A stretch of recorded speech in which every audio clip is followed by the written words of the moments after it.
Sana po ay okay pa kay Senator Robin na makapagtanong pa po ng ilang bagay sa ikalilinaw ng kanyang privilege speech. Opo, isa pong kaligayahan para sa akin po ang makatanggap po ng katanungan sa atin pong ginagalang Senator Rodante Marcoleta. Kasi ang mga tanong ko, maring hindi mo ikaligaya sapagkat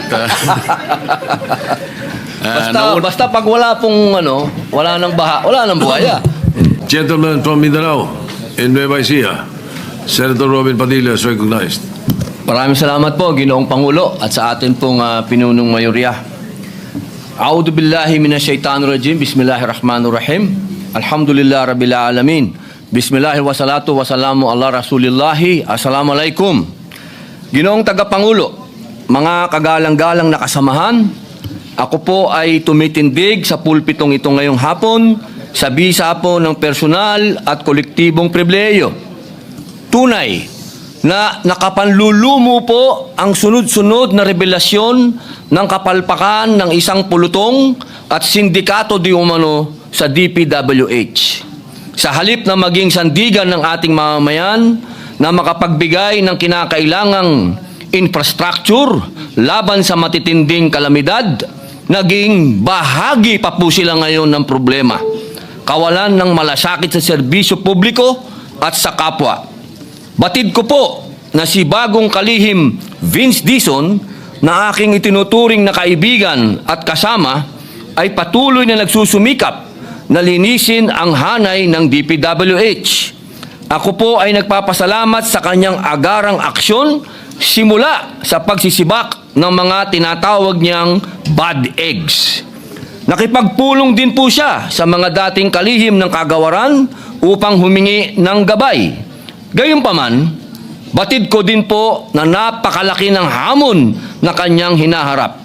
Sabi nga po niya sa isang panayam, sa tagal ng kanyang paninilbihan sa gobyerno, wala pa siyang nakitang mas magulo at mas nakalilitong ahensya tulad ng DPWH. Ginoong Pangulo, sa ganitong sitwasyon, maituturing na natin isang klase ng kalamidad ito at nangangailangan ng kagyat na aksyon habang nagsasagawa ng investigasyon at paglilinis. Higit pa na hindi natin maaaring tanggalin ang mga proyekto ng flood controls dahil ang ulan at pagbaha ay mananatiling bahagi ng ating realidad. Kaya po ngayong araw na ito, nais ko lang pong mag-focus sa pagmungkahi ng posibleng kagyat na solusyon. Isang rescue operation, sagipin ng taong bayan sa baha, sagipin ng inang bayan sa talipandas na sistema at sa buwatan. Noong unang privilege speech ni Senator Ping Lacson ukol sa korupsyon sa flood control programs ng bansa, iminungkahi ko po na pag-aralan ang posibilidad na iatas sa Armed Forces of the Philippines ang pagpapatupad ng flood control projects. Sinundan po ito ni Senator Panfilo Lacson ng pagsuporta sa out-of-the-box na idea. At nagpahayag na din po si Secretary Dizon ng pagiging bukas sa posibilidad na makipag-partner sa AFP Corps of Engineers sa pagsasagawa ng infrastructure projects bunsod ng mabuting karanasan niya nang makatuwang sila sa paggawa ng mga kalsada noong siya po'y nasa Clark Development Corporation pa. Ang pag-atas sa Corps of Engineers na maging kabilang sa solusyon ng flood control problems ay hindi makabagong ideya. Sa Estados Unidos po, mula po noong 1820s, ay kabilang na ang US Army Corps of Engineers o USACE sa mga river improvement projects patungkol sa pagsasaayos ng nabigasyon, mga simulain na mga proyekto patungkol sa flood control. Taong 1936 naman po, ipinasa ang Flood Control Act kung saan ang USACE ay naging pangunahing flood control agency ng United States na nagbabahagi pa nga ng kaalaman nito sa iba't ibang organisasyon sa loob at labas ng kanilang bansa. Dahil sa taglay na integrity at efficiency ng USACE kahit noong unay may alinlangan sa mungkahing ito, ngunit sa kalaunan, kinilala ang kakayahan ng USACE na itayo at patakbuhin ang kanilang nationwide flood control program. Ngunit, meron pa rin konsultasyon at cost sharing sa pagitan ng federal, state at local government. Mula noon, daang-daang reservoir, levees at channelization projects ang naisagawa ng USACE sa ilalim ng kanilang 1936 Flood Control Act. At ang mga proyektong ito ay nakaprotekta na nga ng buhay at mga ari-arian, nakatulong sa paglago ng mga bayan at sa pangangalaga ng mga rural farmlands.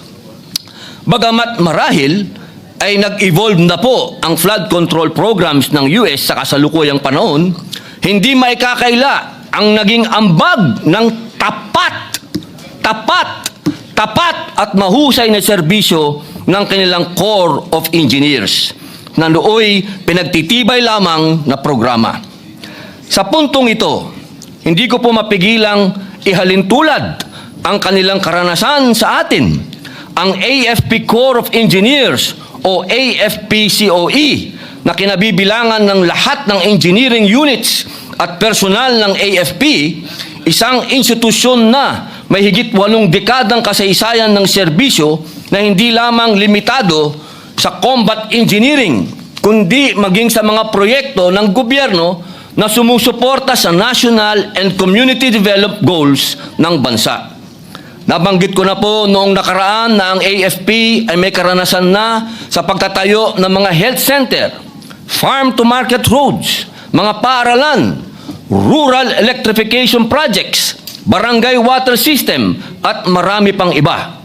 Isang halimbawa pa po, ang mga airport development projects na isinagawa ng AFP-COE sa mga taong 2020, 2021, at 2022. Bagamat hindi po ito mga flood control projects, ipinakita ng mga ito ang kakayahan ng AFP-COE na magsagawa ng malakihan at mahalagang proyekto.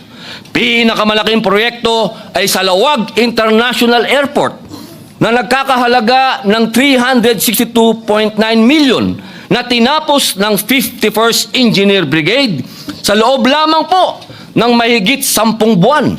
Mahigit pa sa halagang ito ang pinapatalo di umano sa kasino ng mga tiwaling engineer ng DPWH. Yan pong Cotabato Airport Development Project na isinagawa ng 54th Engineering Brigade na may approved budget for the contract o ABC na 158.6 million. 124.4 million lang po ang naging contract amount niyan. May savings pa. Ganon din po sa Vigan Airport Development Project na isinagawa ng 350 feet Aviation Engineer Wing, yung extension of runway project na may ABC na 67.9 million. Ang aktual na contract amount ay 60.4 million lamang. Meron na naman pong savings. Sa gitna po ng mga usapin na sumisira ng tiwala ng taong bayan sa pamahalaan, nananatili po ang AFP na isa sa mga ahensya na may mataas na trust at satisfaction rating. Katunayan nga po nitong Hulyo lamang, ayon sa tugon ng masa nationwide survey ng Okta Research, ang AFP po ay may 81% trust rating at 82% satisfaction rating. Mission-driven, disiplinado at matapat, yan ang hanay ng ating mga kasundaluhan, kabilang ang AFP-COE. Ang ating AFP ay nagsisilbi ring bilang isa sa mga pangunahing katuwang ng pamahalaan tuwing may sakuna, mapabagyo, pagbaha o lindol, pandemya man yan. Ang AFP ay isa sa mga unang rumiresponde upang magbigay ng agarang tulong sa mga apektado. Ginoong Pangulo, mga kasamahan, muli, inihahain ko sa mataas na bulwagang ito ang aking mungkahi na pag-aralan at isaalang-alang na magkaroon ng mas aktibong papel ang AFP-COE sa paglutas ng pambansang suliranin sa flood control, lalo na sa agarang paggawa o pag-aayos ng mga non-existent o severely damaged na mga infrastructure sa mga highly flood-prone areas.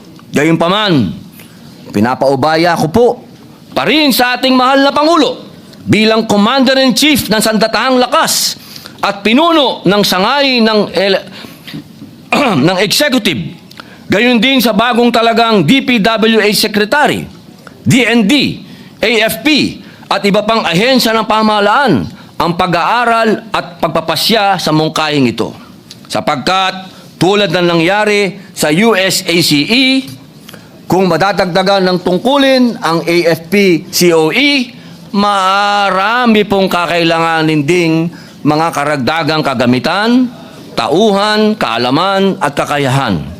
Ipinagkakatiwala ko po sa inyo ang masusing pag-aaral ng mungkahing ito.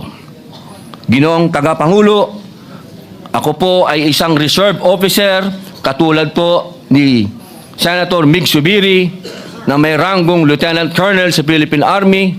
Nauunawaan ko po ang pangunahing tungkulin ng Sandatahang Lakas ay ang protektahan ang Estado at ang mamamayan at tiyakin ang soberenya at integridad ng pambansang teritoryo. Ngunit, dahil sa track record ng AFP, kumpiyansa ako na kung maatasan sila hinggil dito, ay mapupunta sa wastong pamamalakad ang kaban ng bayan sa hilip na dumadaloy ito sa bulsa ng mga tiwali. Ginoong Pangulo, sa tapat na paglilingkod kasama ang AFP-COE bilang sandigan, hindi lamang sa infrastructure ng ating mapapatibay, kundi pati ang tiwala ng sambayanan. At sa bawat pag-ahon mula sa baha, sabay nating maiahon ang kanilang pag-asa. Tandaan po natin, hanggat may baha, may buhaya. Maraming salamat po, Ginoong Pangulo. Mr. President, Majority Leader. delikado pala, Mr. President, pag may ba, talagang may buhaya. Senator Marcoleta is recognized. Maraming salamat po, Ginoong Pangulo. Sana po ay okay pa kay Senator Robin na makapagtanong pa po ng ilang bagay sa ikalilinaw ng kanyang privilege speech. Opo, isa pong kaligayahan para sa akin po ang makatanggap po ng katanungan sa atin pong ginagalang Senator Rodante Marcoleta. Kasi ang mga tanong ko, maring hindi mo ikaligaya sapagkat Basta pag wala pong wala nang baha, wala nang buhaya.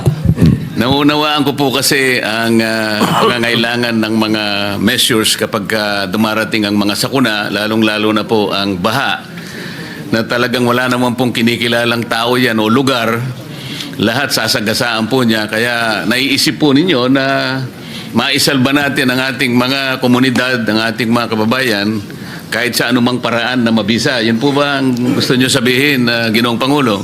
Opo, Ginoong Pangulo, kasi sa ngayon po, unang-una po sa lahat, maisalba. Kaya nga po tinatawag ko po na isang rescue operation to.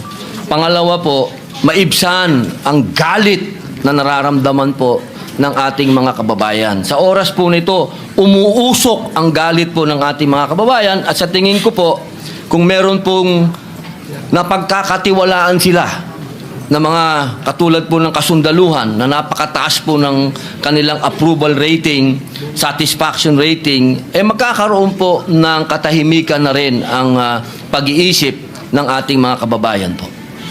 Tama po yung binanggit ninyo, Ginoong Pangulo, ngunit alam din naman po natin na kahit ano pong mga temporary measures ang pwede nating gawin para lang ma-alleviate natin yung suffering ng ating mga kababayan. Ang tawag nga po nila dyan ay mga palliatives o mga cosmetic measures. At kung tawagin ay mga band-aid solutions. Pinakamabuti po kasi na talagang yung pinakaugat ng lahat ng ito kung bakit tayo bumaha ng ganito. At hindi nga natin masyadong makita pa kung gaano ang lawak talaga nito sapagkat nagsisimula pa lang nating tingnan talaga kung gaano talaga karami ang mga dispalinghadong mga flood control projects, kung bakit bigla na lang rumagasa ang tubig sa ating mga kanayunan, mga komunidad, at talagang nakita natin lahat ng mga flood control projects na naipundar ng ating pamahalaan ay talagang ultimong nawasak at parang sinagasaan lahat. Ang tinutukoy ko pong ugat, Ginoong Pangulo, ay yung malawakan at malalim na korupsyon na nangyayari at namamayani na po sa ating pamahalaan. Kapag hindi po natin ito nasolusyonan, mananatili po tayong umahanap na lamang po ng mga band-aid solutions. Nakatutulong po, bakit hindi? Ngunit hindi po natin ganap na napapawi yung pagkamuhi o yung galit ng ating mamamayan sapagkat hindi nagagawa ng pamahalaan ng kanyang pangunahing tungkulin na nakasulat pa man din sa ating saligang batas. Nakatungkulan po ng Estado, Ginoong Pangulo, na kailangan pong yung kapakanan po ng kanyang mamamayan ay kinakailangang unang-una sa listahan ng pamahalaan na dapat po nilang asikasuhin. Tama po ba yun, Ginoong Pangulo? Tama po, naniniwala po tayo dyan. Kaya po natin na isulat ang akin pong pribilehiyong talumpati, sapagkat kapag nanood po tayo ngayon ng balita at nakita po natin at naririnig ko pa nga po na ang magpapatuloy ng mga proyekto, ng mga katulad po ng mga nasirang proyekto, yung mga proyektong guni-guni, ang magtutuloy daw po ay yung paring-paring mga kontraktor. Kaya po ako lalong nagkaroon ng lakas na loob na gawin po itong talumpati na ito, sapagkat kung pamimiliin po ako kung pamimiliin po ako mismo, kung sino dapat ang gumawa nito at magkakatiwalaan ko, hindi na po siguro yung mga kontraktor na yun. Kung hindi, ito na po sigurong AFP, COE, na matagal na pong gumawa ng mga proyekto, katulad po ng mga airport. Kapag airport po ang ginagawa niyan, ibig pong sabihin, matibay po talaga yung mga runway na ginagawa nito mga ito. At sa cost po, sa cost na kung ano po yung budget, nakakatipid pa po sila. Meron pa pong savings, Kaya po nung narinig ko po yon sa balita, sabi ko, siguro naman mas maganda itong aking itatalumpati dahil ito sigurado, number 1, ang sundalo, disiplinado. Kapag gumawa sila ng kapalpakan, merong kaagad court martial. Andyan po kaagad. Talagang mabilis ang aksyon. Dito nga po, gumawa sila ng airport, 11 buwan lang. Kaya po naniniwala po ako, Ginoong Tagapangulo, na ito pong ating talumpati na ito, kapag ito po'y naisakatuparan, magiging, po ito? Pundasyon. Pundasyon po ito. Pwedeng sundan ng mga kontraktor sa darating na panahon kapag nagawa na po nila. Ito naman pong ating panukala, ito pong ating sinasuggest ngayon, hindi po ito pang matagalan. Ngayon lamang po ito, habang naggagawa po ng investigasyon, habang naggagawa po ng paglilinis, kailangan pong may umaksyon na kagad na mapagkakatiwalaan at sigurado pong matibay ang kanilang gagawin. Salamat po sa inyong sagot. Ngunit ay nakala ko rin na kahit gaano kagaling, kahit gaano kaseryoso, gaano man katapat ang pwede nating gamitin ng mga tao na pansamantalang makatutulong sa ating mga pangunahing suliranin na inaharap ng ating bansa ngayon, talagang kailangan pa rin na mailatag natin ang isang sistema na kung saan ay malinis natin ang korupsyon sa ating bansa. Kasi kahit ano pong, kahit sinong tao, kahit anong korporasyon ang gamitin natin, kahit anong grupo ng tao ang gamitin natin, kapag ka ang sistema po ay hindi tama, ay palaging babalik-balik din tayo doon sa mga paggawa na talagang hindi naman katanggap-tanggap sa ating mga kababayan. Kaya po siguro napansin ninyo, Ginoong Pangulo, sa una pa lamang na pagsisikap natin na may ayos ang sistema natin at kahit papano ma-address natin ang corruption, naging tuntunin po natin nung tayo po ay nanguna sa Blue Ribbon Committee na hindi lamang po yung maliliit na tao ang dapat nating matukoy. Dapat sana, pati na po yung malalaki, huwag nating katakutan kung gaano man sila kalaki. Kaya po, kung mapapansin niyo, Ginoong Pangulo, yung nauna nating direksyon ay, kung baga, tayo'y namimingwit ng isda eh. Opo. Sa pamimingwit ng isda, Ginoong Pangulo, gagamit po tayo ng pain. Isang maliit na bagay o isang maliit na isda rin para sa ganoon makahuli tayo ng mas malaking isda. Tama po. Yun lamang po ang paraan kasi, hindi man siguro ganap, maring hindi po natin lahat maayos. Ngunit kailangan nating matukoy, kailangan nating makilala. Hindi lamang po kontraktor ang kinasangkapan dito eh. Tama po. Hindi lamang po mga opisyales, Ginoong Pangulo, ang may kasalanan dito ng DPWH, maliit o malaki. Lalong-lalo na yung mga tao na nagpasimula kung paano ilatag ang mga pondo nito para sa ganun ay kanilang malustay. Kaya po ang direksyon na tinahak natin, kinausap natin yung mga ibang mga gustong tumistigo, kung sila'y makapagsasabi ng saganang sa kanila, ay yun ang pwede nilang i-contribute sa paghanap natin ng kalutasan, hanggang sa ipangako nga natin sa kanila na sa ilalim ng umiiral na batas, Ginoong Pangulo, meron tayong protection na may bibigay sa inyo kung kayo ay makagaganap doon sa mga requirements na inilatag ng batas. Kung halimbawa kayo'y makapag-apply at kayo naman ay susuriin kung talagang magiging karapat-dapat, okay kayo, matatanggap kayong witness, halimbawa, state witness, ay ganun po yung paraan na nilatag natin kasi hindi po madali na makatukoy tayo ng malalaki. Yung malalaking isda na lalong-lalo na yung pasimuno, yung pinaka-mastermind po kung bakit naging ganito ang kinahinatnan po ng mga proyekto na dapat sana naging protection po ng ating mamamayan. Napansin po ba ninyo yung ganong direksyon na Ginoong Pangulo? Opo. Ako po'y kasama po ninyo sa direksyon na yon sapagkat naniniwala po ako na dito sa pangyayaring ito, marami po talagang, sindikato po ito eh.